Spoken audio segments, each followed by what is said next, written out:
all I wanted is basically just be like, John Wepa, Yosef Klai, fight in front of 1,000 people one day. That's my only goal. Okay. I said, I'm just going to build a name for myself through fighting, and then I'm going to go into entrepreneurship.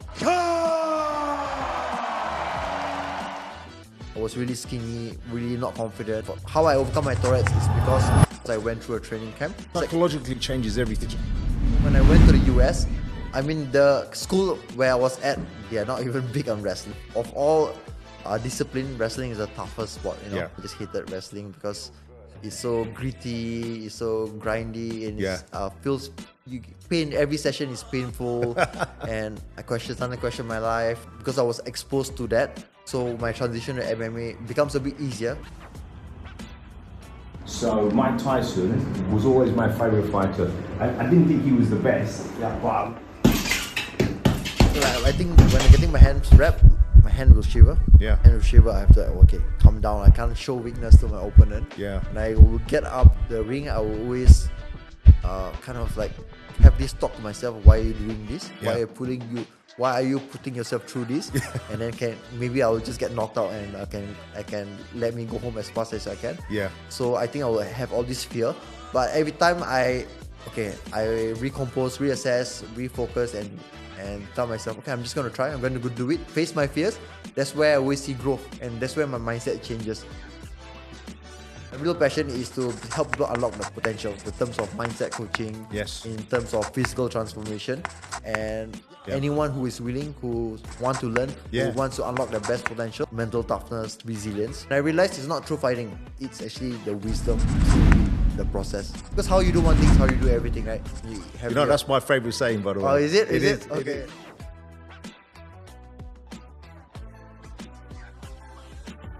Amir, welcome. How are you? Very good. Thanks for having me. It's my absolute pleasure, man. Now, most people in Singapore know who you are, but for some of my audience members that may not know you, can you just give a quick intro before we turn back the pages of time? Let me give a quick introduction. My name is Amir Khan, and most people know me as a mixed martial art fighter in Singapore. Let me share with you on how I began my journey, right? So, at a young age, at the age of 12, 13, I was actually diagnosed with this neurological disorder called Tourette syndrome. So if you do not know what's Tourette's, do you actually know what Tourette's is? A little bit, but maybe educate us. Okay, so basically, think involuntary tics all over your body.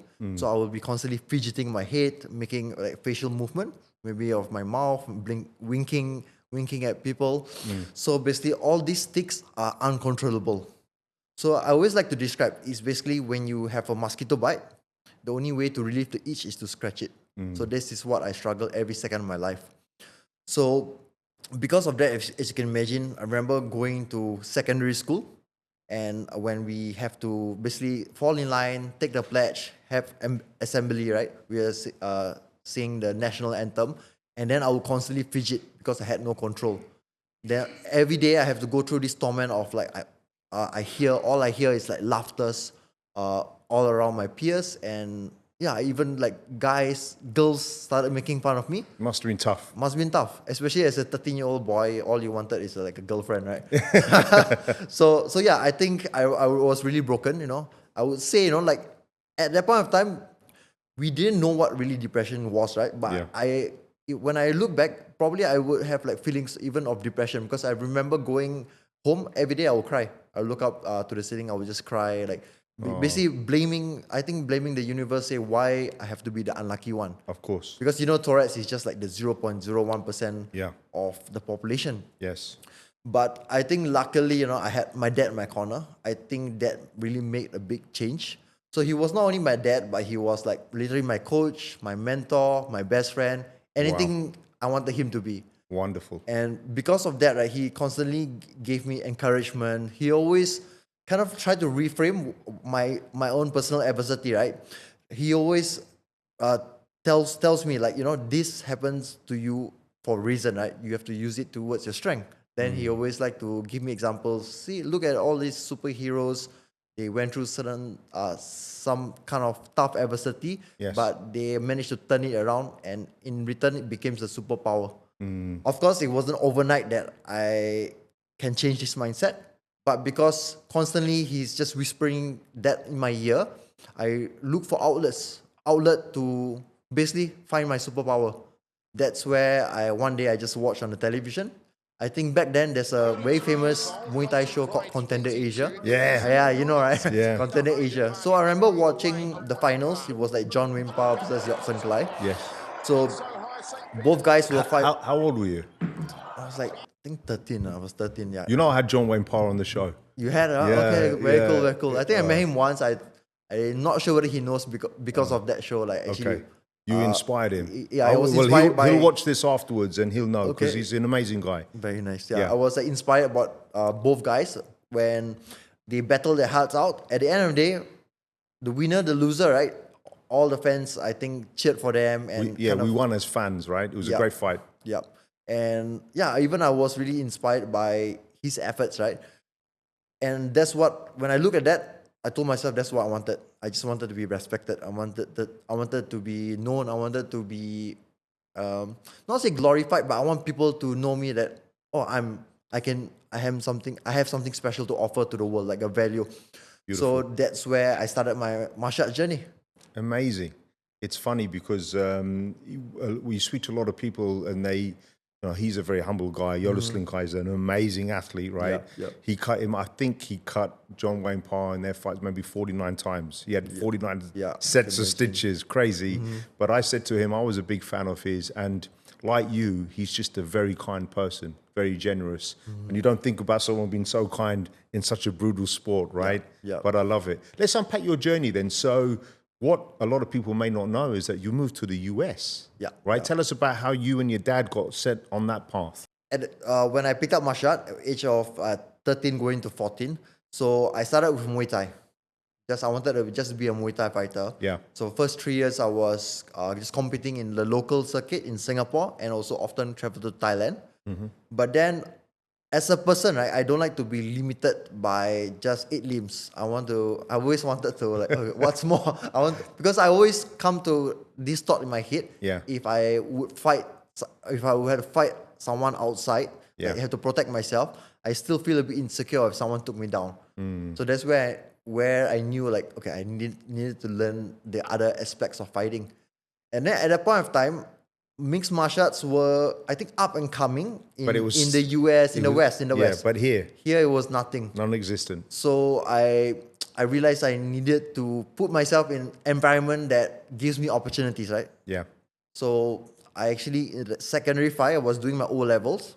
How old secondary 5? 16? 17. 17, 17. okay. So I told my dad, actually, it's pointless that I'm continuing this path. I think in the environment, in my school environment, it doesn't allows me to thrive. Because I'm a kind of person also, I can't sit down and study. This is not I can study, but in a different way. Yes. I can't just sit down like 5 hours and just write and study. I like experiential learning. Yeah. That's how I learn the best. But by the way, a lot of kids, I feel they're overlooked because we're not all built for the school system. Yeah. So I think we all learn differently, right? It's not Yes. that then they label me as, I'm not smart, I'm not competent, I can't sit still. And because of my condition, I don't like to sit still. So yeah, I told my dad, like, there's no point me just studying and I'm not going to do well. Can I just quit school and go to the US? And then my dad, like, I don't know. And you came up with the US on your own? I went there by myself, yeah. But why? So you were thinking about the US because you were watching what was going on? Okay, so there's 2 parts of the story. Like, one part, I want to actually find opportunities for myself. Yeah. The second part, even though I kind of overcame this Tourette's condition, I wouldn't say I fully embraced it. I still wanted to, I guess, almost like start afresh, because still in Singapore, at that point in time, as I was 17, I was a bit known and respected On the local circuit. in the local circuit, but I'm still known as the boy with Tourette's. Yeah. So I wanted to start afresh. So I was thinking, if I go to the US, no one knows me, I can just start afresh. Good for you. So there's two parts, yeah. And then where and how did you decide where to go in the US? Because it's a big endeavor. Yeah. So I had my coach in Singapore had a mutual friend that just opened a gym. So it was in Louisiana. So Okay. Shreveport, Louisiana. Okay. So people say, why Shreveport, Louisiana? I just had a mutual connection there. Yeah. So I went there. Do you fall in love with gumbo? Yeah, gumbo, crawfish. This season will go crazy on it. Yeah. Yeah. So yeah. So are you? By the way, are you a Daniel Cormier and Poirier fan then. I think Parr, I trained him once. Yeah. I think when he was very early on his UFC career. Yeah. I think managed to actually spar with him. Wonderful. And in Lafayette, actually we went down all the way to Lafayette. Amazing. Yeah. Okay. And then keep going. So you went there, and then what? So I went there. I just had this. I think I always have this feeling that okay, it'll bring me somewhere. I have this belief and faith. So I just went and compete in the whatever fight I can find. Muay Thai fights in Vegas. I compete in MMA fight, amateur MMA fights.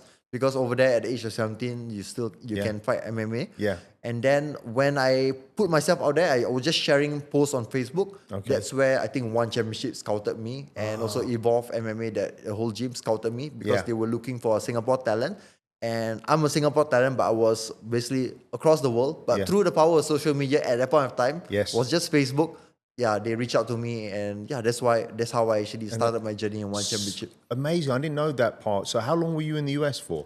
3.5 years. Okay. So that's quite a long time. So initially it was me just to train, but then I wanted to stay longer. So I thought I was being smart. So I convinced my parents, why don't you just put me in school here? Yeah. But I think my purpose is just to extend my stay. So I did my senior year high school over there. Amazing. In a private school in the US. Okay.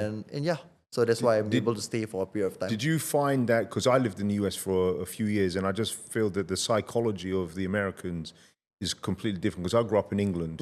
And the thing about the US is that everyone is trying to win. Yeah. And if someone else across the street from you is a winner and doing well, you tend to admire them and think, if Amir can do it, maybe I can try and do it. Yep. But I found in the UK, unfortunately, when I was growing up, that wasn't the case. People are jealous of other people. They would tear them down so I just find that the Americans have a very strong can-do attitude. Yeah. I think they have very abundance mindset. I think I come from, I love that. In Singapore environment where they feel that only few people in Singapore can be successful. They don't believe everyone can be successful. Yes. I think also this part of how it shaped my mind, right? When I went to the US, when you're there, it's equal opportunities. As long you put in the work, as long you find a way, it's very possible. And 100%. Everyone there, if you find the right people, they are really supportive. They will actually teach you stuff, They'll teach you, and they want you to be, genuinely want you to be successful. So of course, there's also good crowd, bad crowd, but I think as a whole, me having both perspective, then I can have a conclusion of how I also want to lead my life, and also how I want to lead my son's life as well. And how did you avoid getting into too much trouble? Because guys like us, when you're youngsters, of course got a few rocks on the void deck and stuff. Did this all happen to you? How did you deal with all of that? So even in Singapore, right, I had my path where I almost went down the wrong path. Yeah. I think you guys probably hear my story that I used to fight under the void deck. Actually, at age 13, I picked up smoking. Yeah. But actually, to be honest, because I was lost. Yeah. I think I picked up all these vices, and I also went to the wrong path because I wanted to find. Actually, what I really wanted is community. Because I realized, I thought if I do cool things or things that are, I don't know, like bad or cool, I will have friends that are supportive with that. Yeah. So I think but luckily, when I found martial arts, I realized I got the same feeling. I got this community. That's what I need. But in the right way. In the right way, yeah. So luckily, I found that at an early age. So when I went to the US, I still went out, still party, still have fun. Of course. But I already know my purpose, and I already know that where I should not cross the line. I love that. So I'm pretty mature at a young age. So thankfully for martial arts, yeah. That's beautiful. And when you were in the US, did you look into your Tourette's? Was there any guidance or help there or not really? Okay, so basically in Singapore, I remember when I went to the doctor once, me, my mom, my dad, they diagnosed me with Tourette's. So they gave me two options. They said you could either do nothing, and they say this condition will not be cured, or they can give me like a medicine, but still not guarantee cure, but maybe 20-30% your tics will subside. But then when I understand the medication that they're going to give me, they warn me, but this has side effects like keep you a bit low energy, moody, like you might feel mentally low, and that's not what I want. So actually at a young age, I said, okay, no medication. I'm going to figure out myself. My dad was supportive. He said, actually, the power of the mind is powerful. Yeah. And he really gave me that belief and trust, like you can find your way. And if you can control your mind, imagine how powerful you can do. Basically your world is limitless. Yeah. This condition that technically you can't cure it, can't be controlled. But like now, if I have conversation with you, it's under control because I've learned how to basically control it. Just through the power of the mind. But it would have taken years, right? Yeah, yes, of course. It doesn't come overnight. What I think is so admirable about you is that so many young people, boys, girls, young adults, can learn from your journey because it's all about trying. Not being afraid. We all have fear, but the courage to try new things. And nothing is scarier than getting into the octagon or a squared circle, and it's a lot scarier than boxing or even Muay Thai because you're doing the ultimate form of combat, right? Yeah. So bring us forward. So how many fights did you have before one championship? So before one championship, I have over 30 Muay Thai fights. Okay. 30 Muay Thai fights. And then I complete maybe 40 wrestling matches, Brazilian Jiu-Jitsu matches, maybe 20 matches. And then amateur fight, I had only 5 MMA amateur fights. Okay. Yep. And that's the thing people don't understand. Versus boxing and MMA, you don't have to have many amateur fights before you turn professional, right? I think it's changing now. Yeah. I think it's changing now. Back then, it's basically we do it, I would say, anyhow. Yeah. Because you know why? Because there's no path. No guidance. Yeah. I mean, like, I feel, like my career could have been a bit more smooth if I have proper guidance, proper manager. Like, for sure. Even after one championship, I don't really have a proper manager.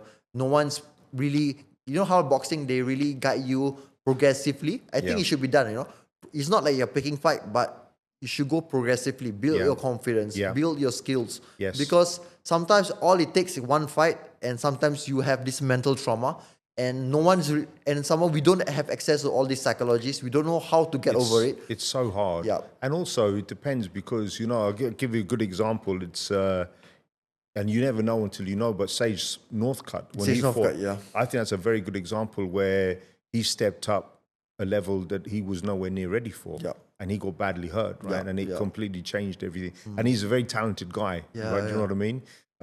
But it's hard to say. And the other thing is that people don't realize is as a fighter, it's not like if you're playing for a football team. You have to be your own manager, your own coach, even if you have this infrastructure, and then you have to market yourself. Yeah. You're running a whole business entity on your own shoulders. It's not easy to navigate, right? Yeah. So were you 21 or 22 for your first one championship fight? Actually, it was like 19. Oh, you're 19? During 2020. Oh, so I actually been okay. fighting for organization about 10 years, yeah. Wow. Decade, amazing. So let's go back a little bit. So the other thing is, I think what you were gifted was during your time in the US was wrestling, right? Now, unlike the guys that grew up in the US doing wrestling from the age of 5, you still had that base, right? So how was wrestling in the US? Because there's no joke over there, right? Yeah, so I think it's tough, brutal. I mean, the school where I was at, they are not even big on wrestling. Yeah. But still, I think the training, I think of all discipline, wrestling is the toughest sport, Yeah. I don't know, it's just like being a Muay Thai fighter, going to wrestling, I just hated wrestling because it's so gritty, it's so grindy, and it pain. Every session is painful, and I question my life. Yeah. So, but I feel because I was exposed to that, so my transition to MMA becomes a bit easier. When I learn a bit jiu-jitsu, it feels a bit more chill, a bit more chill technique, a bit more fun. Yeah. But wrestling is just grind.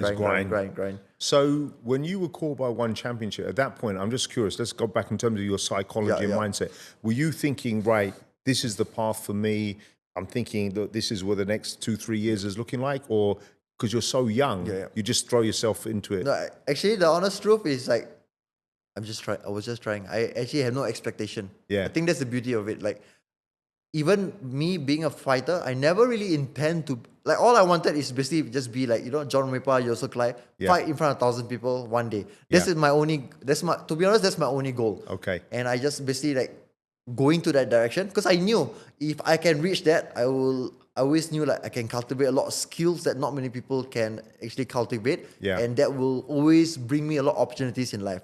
For sure. So I always kind of have this envision. People always ask me, what's your plan in your life, in your career? I say, I'm just going to build a name for myself through fighting. then I'm going to go into entrepreneurship.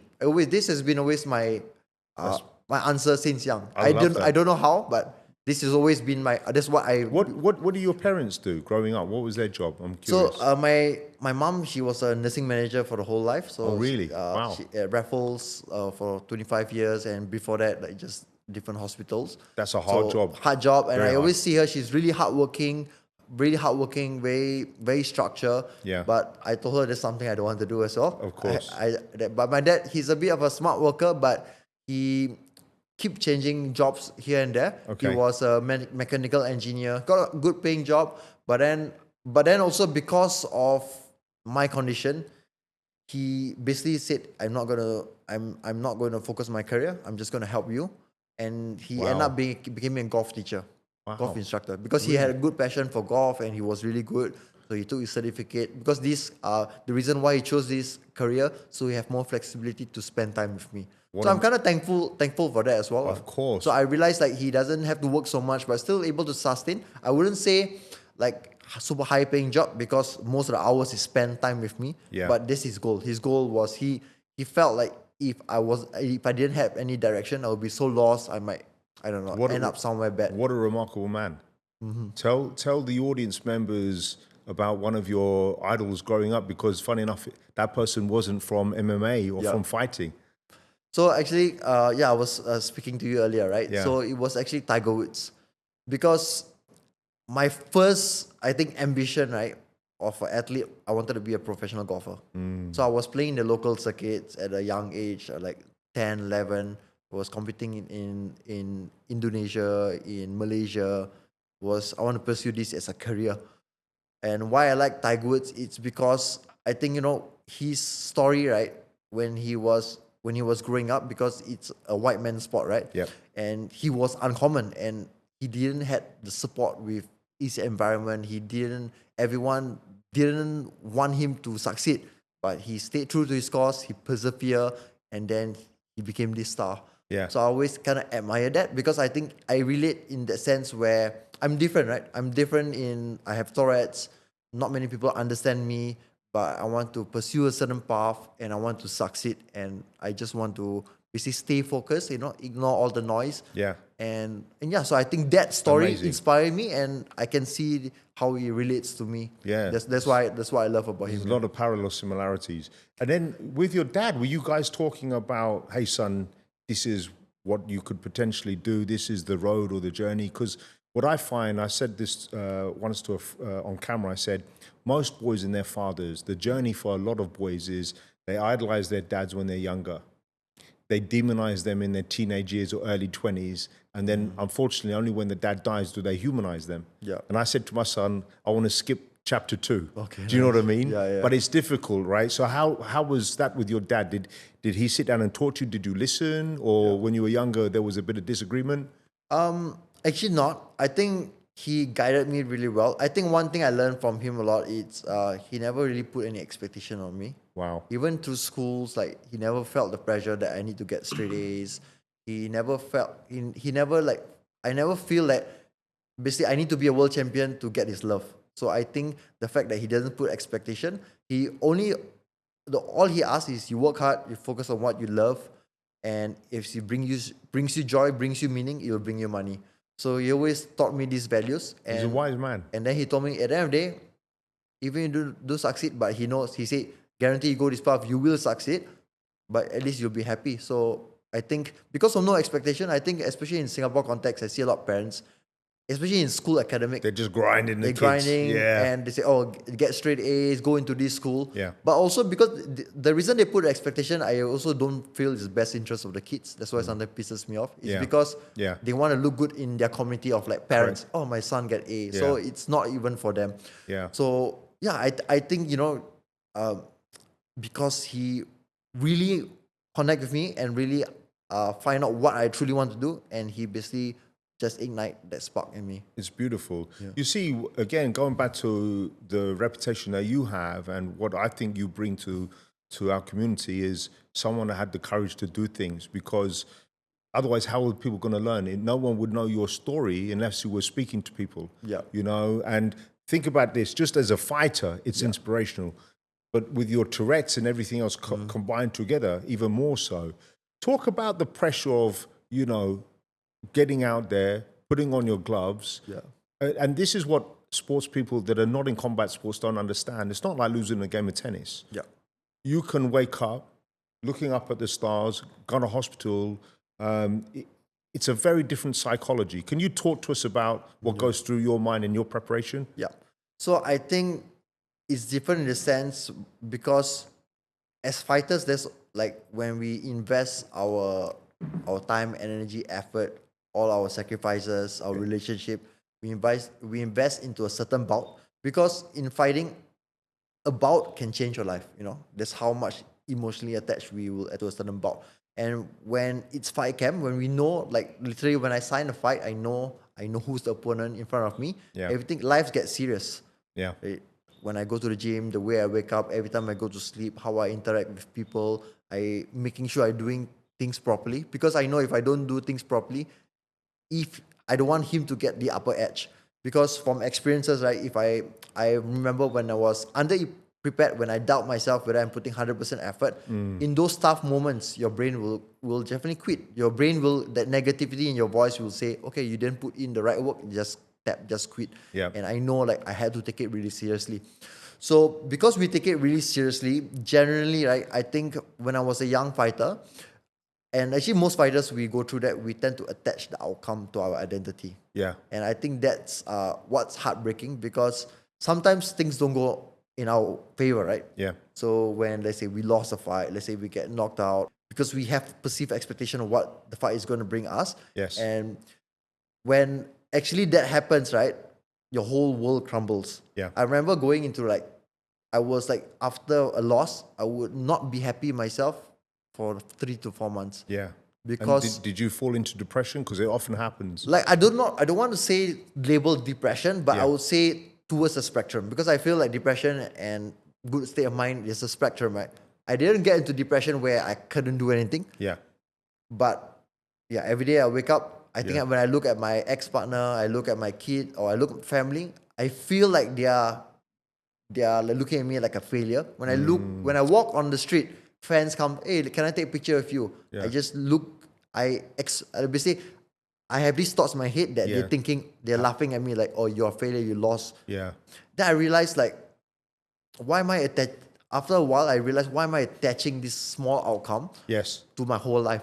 Brilliant. That's very powerful. Yeah. One of my favorite definitions of success is how high you bounce when you reach rock bottom. Yeah. And the truth is, when you lose a fight, you haven't lost rock bottom. And the wonderful thing I love about MMA, we now see that you can have a career. But in boxing, historically, it was like you lose a fight and you can't come back from it. Yeah. We know that's nonsense. And the reality is, if you haven't lost at some point in your life, that means you're going up against the wrong people. Yeah. Losing is inevitable. It's just part of life. Yeah.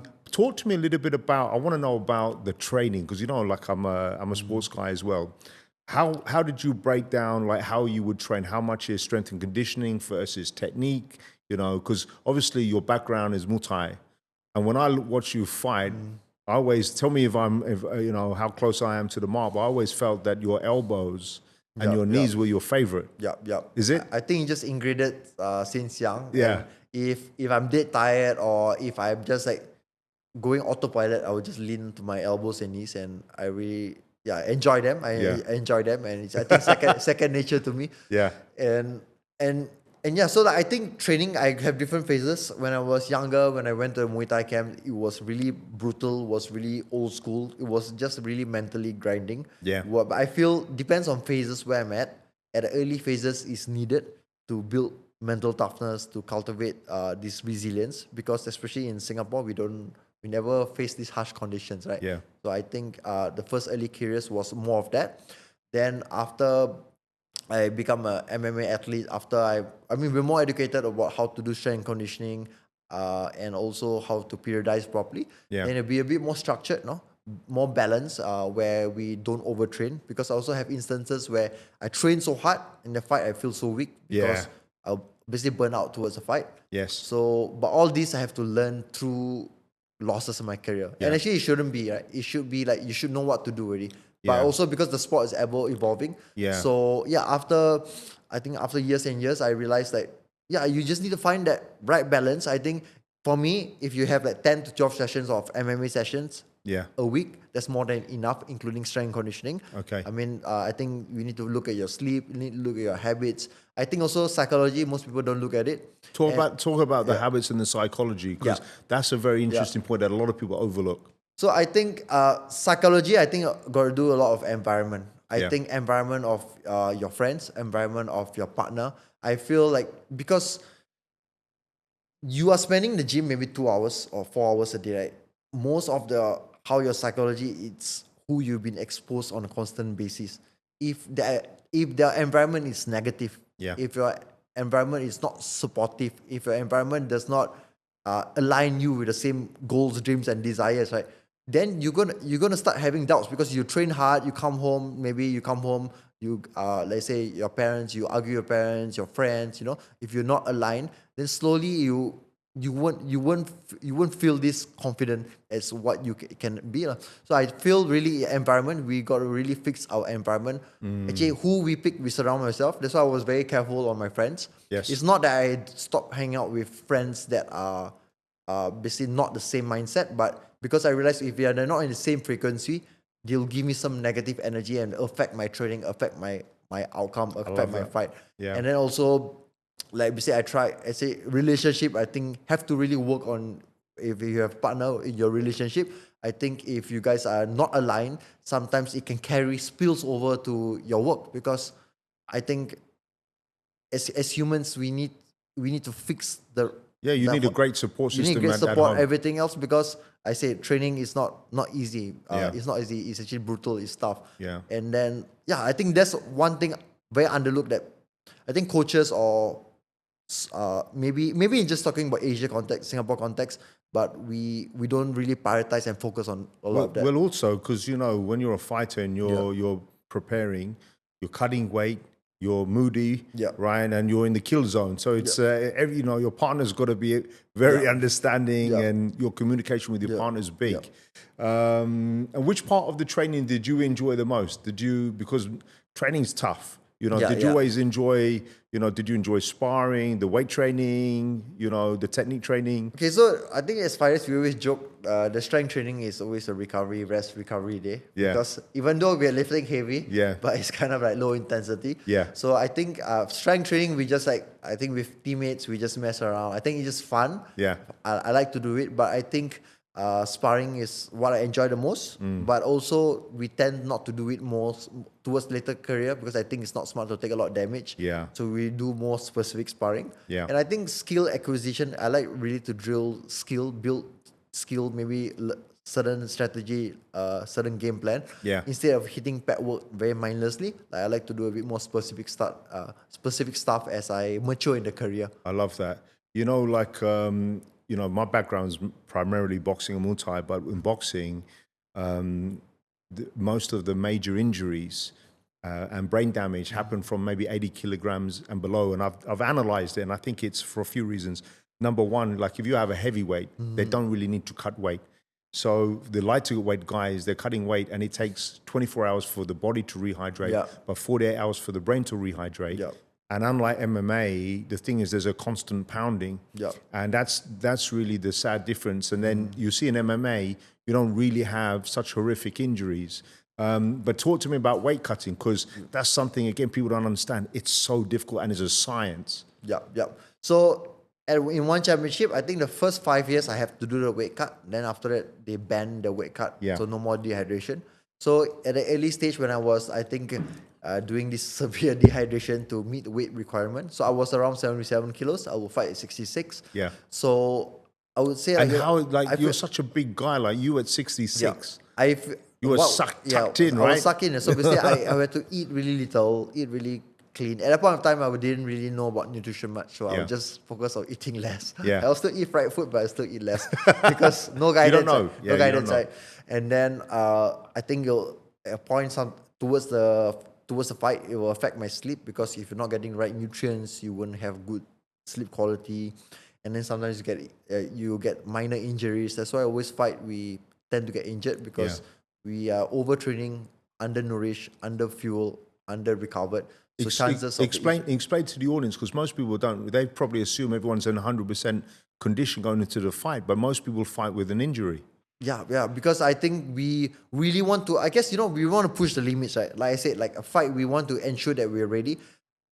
That's where I think a good guidance, a good coach should step in, because as a fighter, we are just, all our job is just to push to our best efforts. Yeah. If it's a rest day, we're still going to push hard. A third party has to come in and say, no, it's done for you. Yeah. So I think that's where it's important. But most fighters, unfortunately, we don't have that good support system of a good coach who understands this principle where to give us boundaries. Yeah. So we end up pushing ourselves too much and we end up getting injured, and we'll end up, because we already signed for the fight, we don't want to pull up because it's kind of disrespectful and all the fans have been waiting for the fight. Yes. And most of the time, we always fight at 70% of our capacity. Yeah. Or maybe less, yeah. Which is crazy. Yeah. What would you say were the best 3 career victories that you had when you look back now? So I think best 3 career victory, it's when the support, the team, and when I was going, at one point I was having like a 7-fight winning streak in one championship. Yeah. I feel I was at that point in time, I was trained under a coach called Eddie. I think he opened a gym right now. So in Evolve, I think in Evolve because we keep changing head coaches. So at one point I got really close to my training partner, and he basically positioned himself as a coach, even though he was a fighter. And all I did was training with a bunch of amateurs. But because of the environment of support where there's no pressure, the environment support where I really enjoyed the process, and it was very intentional on the skill building. And I also had my dad to basically handle my life stresses. Basically, he will come in, take my gloves, he'll help me do my laundry, he'll help me basically cook for me, everything. Your dad really is an amazing man. Huh? Yeah, he really he just dedicated his whole life just for my success of my career, right? Wow. So life stresses I'm getting handled, and then my gym environment was really good, and then I didn't even expecting an outcome, and I was just getting the outcome. Yeah. Then the moment I think everything crumbles when unfortunately my dad passed away, and then when I didn't have this environment due to the change of management, gym and stuff, I feel there's a correlation of my career being unstable.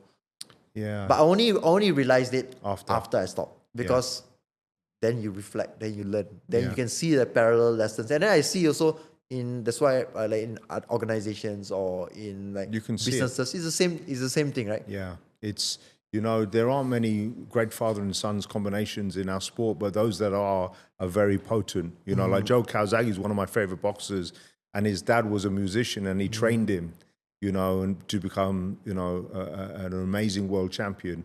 Talk to me about coming to retirement. Like, when did you realize, look, it was time to hang up the gloves? I think about 2 years ago. So I never officially said retirement, because I don't want to be that person like, oh, maybe I come back. Yeah. But as of now, I think what retirement means to me is that it's not my number one priority. It's not my full-time job.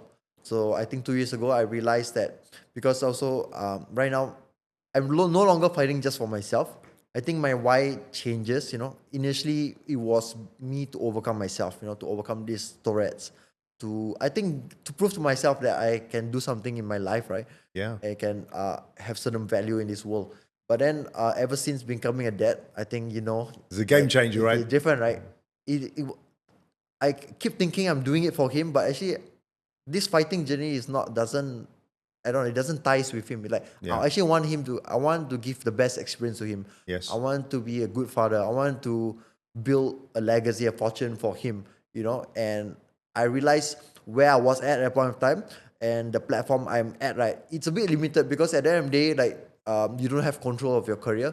It's the matchmakers, it's maybe the gym or the promotion. Yeah. And there's a lot of internal politics. If you piss someone off, or if you don't do a certain way, then it determines your outcome. And also, that's not an example I want to lead for my son. So that's why I decided, okay, I need to take a pause, reassess what I'm doing, and I think I'm really grateful for all the support I have in Evolve, One Championship. I think without that also, I wouldn't mold to the person I am. Of course. But I feel right now it's time for me to soar on my own. So talk about your entrepreneurial journey. Tell us about, because you always said you were thinking about becoming an entrepreneur. Yeah. What was the transition in your mindset? And tell me about the projects you're working on in the business. Okay, so like entrepreneurial journey, I think through fighting, me, my ex-partner, we had certain like retail shops in Singapore where it's kids entertainment, kids place area. But I think it was just more to delve into entrepreneurship to see what's out there. It was just really random. It was just getting skin of the game, if you could say. Yeah. Like how if you want to be a fighter, you just need to start, right? So I wanted to start something. Wonderful. But then I think after I stopped fighting, reassess, I realized naturally inclination, I think I have a lot of value to offer to people in the terms of mindset coaching, in terms of physical transformation. And so initially figuring out, I was doing a lot of personal training, mindset coaching, live sessions. But now I want it to be more, I want to reach the masses where it's basically I can do it digitally and help, I think, countless of people, be it CEOs, executive, or anyone. No, I don't want to just label specific. You have to be a specific caliber to work with me. Anyone who is willing, who want to learn, who wants to unlock their best potential. And I truly believe I can help them. And through that as well, I managed to get a lot of speaking engagements because of my unique story, right? I think being a speaker, what I realized, I used to have a lot of limiting belief, like I can't speak because, being a really introvert, I think being an introvert and someone who started a lot growing up, and someone who don't know how to, I'm very awkward in social conversation. So I never thought I would be a speaker. Even my mom was surprised, she looked at me. But that's why I admire you. And I'm sure when you meet people today, people probably can't. I'm an introvert as well, and people will not believe it. And because we learn to wear a hat for that moment. But how do you deal with the fear of public speaking? Is it through practice? So I think I take it like how I started fighting, right? But it can't. Which is more scary? I think fighting is more scary. Exactly. And I think fighting is much more harder because literally it just took like a short amount of time for me to be a public speaker and get paid for it. Fighting took me like 10 years. but literally because when I fight, right, actually I'm not someone who is very brave, courageous. I remember first fight, I stood up there. I wanted to jump out the ring. I was like, I need to get out of here. Well, tell everyone about that because a lot. But by the way, Mike Tyson, I told you my favorite fight. He used to cry before his fights when he was a teenager. It's no joke, man. Yeah, no joke. Like I think when I'm getting my hands wrapped, my hand will shiver. Hand will shiver. I have to calm down. I can't show weakness to my opponent. When I will get up the ring, I will always have this talk to myself. Why are you doing this? Why are you putting yourself through this? And then maybe I will just get knocked out and I can let me go home as fast as I can. So I think I will have all this fear. But every time I recompose, reassess, refocus and tell myself, I'm just going to try. I'm going to go do it. Face my fears. That's where I always see growth. And that's where my mindset changes. Then I realized public speaking is the same. I had this internal dialogue that I'm not a good speaker. I didn't even learn English properly. My vocab's not on point. I have a lot of excuses in the world. But then I tell myself, if I'm that fearful, all I need to do is lean into the fear. I love it. And then everything. Then after that, I will actually be good at it. And I will actually grow from it. At the end of the day, I will grow. So I will just focusing, I just want to grow. So I lean into fear and then I become a speaker after that. That's beautiful. And are you enjoying that? Yeah, enjoying that. I think because I get to share my story, and I get to speak from my heart. There's no theory, there's no script. No. Like right now, you share me what conversation you want to talk. I did not prep anything. Don't need to because you're speaking from the heart. Speaking from the heart, and that's what I get to in my speaking engagement, where I get to speak to my heart. But of course, now it's speaking to heart and how I translate and correlate to their professional industry. And then I feel this is just something that I enjoy and how I correlate these parallel lessons that could be empowering for them. But you see, the thing about your brand is you're confident, but you're humble and you're very honest, right? You've shared your journey about Tourette's because I have very severe dyslexia. My son's got ADHD. My wife's got a PhD from Yale. She found out after doing a PhD that she's got ADHD, right? Really? And how do you tackle it? But what I realize is most of our weaknesses can become our strengths, right? But you have to lean into it. You have to take it on. I just want to ask you some questions in terms of you know, when you look at the best MMA fighters in the world, let me get some breakdown from you. Who do you think MMA has got the best stand-up? You know, Stand up. I would say John Jones or Alex Pereira. Yeah. But I prefer John Jones. I feel he's just more well-rounded. So yeah. He is he's a savage. And if I said ring IQ, you're gonna go to him as well, right? Yeah, John Jones. I think overall John Jones, Khabib, if you talk about as a whole complete fighters, Khabib and John Jones. But personally, I really like John Jones. Yeah. I like his confidence. And he's tough. Yeah, he's tough. That's the thing. Yeah. He's overlooked just how tough he is. Yeah. Do you know what I mean? If you could have fought anyone in MMA history and in Muay Thai history that, you know, and I don't mean, you're not meaning this disrespectfully, but just the chance to compete with these guys at around your weight level, who in MMA and who in Muay Thai? I think MMA, maybe Max Holloway, because I actually like him as a person. Oh, he's amazing, he's very chill. I always like, and I always have really close Hawaiian friends as well, and I just like and he the brings personality. it. He brings it. Did he fights. You know when he beat Justin Gaethje, I lost my voice for about 48 hours. Really? I was just screaming at the end. It was ridiculous. Yeah. That's a great shout. That was a great shout. And then in Muay Thai? In Muay Thai, I would say walkout. I knew you were going to say that. Walkout. So basically, after watching Contender Asia, and when I became obsessed with Muay Thai, I bought this K1 Max DVD, and I always put in my DVD set, right? Yeah. I mean, it's still old school. The old school. Right? And then I'm old school, a VHS, and VHS, you know what I mean? Okay, at least mine is a bit upgraded. But then I will always go home watch he was fighting the K1 Max, and I would always also inspired to be someone like him, like fighting in the international stage. Yeah. And I also wanted to be like him, so I thought, I think walkout is someone my weight class, and he also looks like me. Yeah. Have you ever met him? I met him, but not like I never not officially properly. hang out with him. Yeah, he's and also what I love about him, he's very charismatic. Yeah, you know, he created a real brand for himself. Talk a little bit about some of the future projects like that you're working on and how people can reach out to you. Yep. So I think people can reach out to me through my socials, either to like LinkedIn or through Instagram. You know, my Instagram handle is Amir Khan MMA. LinkedIn, you search Amir Khan. Yeah.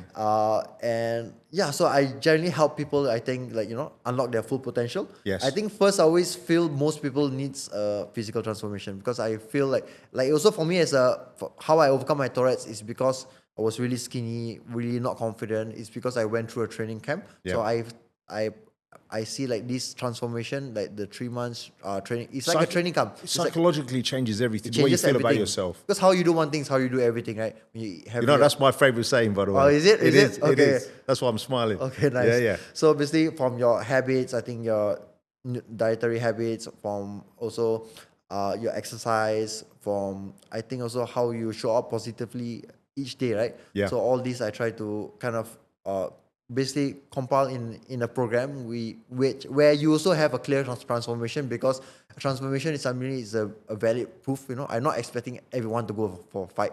Yeah. If I'm gonna come off a program, everyone go to the fight, I will run out of business. No, but I actually, that's not my real passion. Actually, it's not to breed fighters. Yeah. My real passion is to help people unlock the potential. And I realized it's not true fighting. Fighting is just one of the modality that it's correct. Used. It can be anything. It could Yes. also be through, like physical transformation. It could be through dancing. It could be art. So the modality, it's actually not my main focus. It's actually the wisdom through the process. It's my main focus. Yeah. You've got so much wisdom for a young man, you know. Mm-hmm. I think because like experiences, right? I think it's not the age. I think it's not the age. Is the experiences, and I feel I've been through a lot. Still, I think I have to go through a lot. I think next phase, I'm quite excited because I'll go through a lot of experience as an entrepreneur, the ups and downs as well. But I think as of now, I am able to handle, I think the downs of an entrepreneur doesn't seem so bad. No, it's outweighed. But think about this. You've done what is arguably the scariest thing to do. Yeah. Right? You know, standing across, the ring from someone who's trying to take your head off. Yeah. And execute you effectively. Yeah. That is as scary as it can possibly be. Yeah. There's a direct correlation between entrepreneurship for me and my hairstyle. Now, it's coming up to 20 years. At the end of this year, it'll be 20 years. But the thing is it's a lonely journey. But the one thing is, and listen, this goes back to your brand. What I realize is people that will admire you, they want to be part of your journey, and they will try to replicate part of that, right? And entrepreneurship, it's no different, right? So it's very exciting. I appreciate you taking the time today. Thank you, Amir. It's been a pleasure, man. Yeah, truly enjoying sharing my story, and hope whoever's out there gain a lot of value from our conversation today. Yeah, 100%. How could they not, man? Thanks, Amir. Appreciate it. Cheers. Cheers.